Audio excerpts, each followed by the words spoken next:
ఏపీలో సాక్షి ఆఫీసులే టార్గెట్గా టీడీపీ నేతలు దాడులు చేశారని వైఎస్ఆర్సీపీ అధినేత వైఎస్ జగన్ ఆరోపించారు. టీడీపీ సహా కూటమి నేతలు సాక్షి కార్యాలయంలో విధ్వంసం సృష్టించారు. ఇది విచ్చలవిడి రౌడీయిజం కాదా? వీటన్నిటికీ చంద్రబాబు ప్రభుత్వమే కారణం కాదా?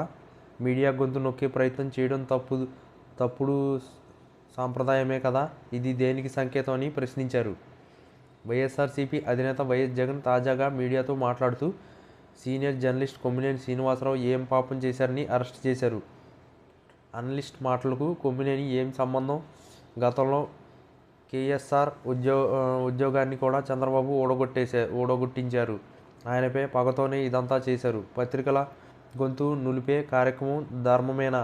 సుప్రీంకోర్టు ఆదేశాలు చంద్రబాబు ప్రభుత్వానికి చెంప చెల్లుమనిపించినట్లు కాదా? చంద్రబాబు ప్రభుత్వానికి వ్యతిరేకంగా ఎవరు రాతలు రాసినా వారిపై రెడ్ బుక్ రాజ్యాంగం అమలు చేస్తారా?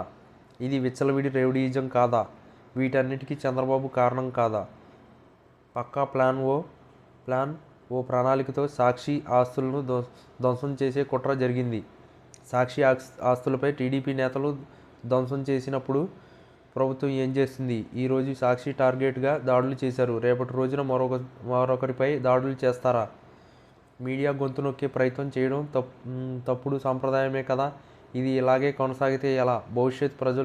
భవిష్యత్ ప్రజలు బతుకుతారా?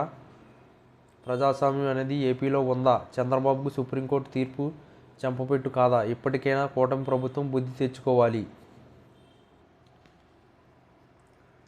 ఏపీలో చంద్రబాబు ప్రభుత్వం విద్యారంగాన్ని భ్రష్టు పట్టించిందని ఆరోపించారు వైఎస్ఆర్సీపీ అధినేత వైఎస్ జగన్. విద్యారంగంలో మేము తెచ్చిన సంస్కరణలను నాశనం చేశారని అన్నారు.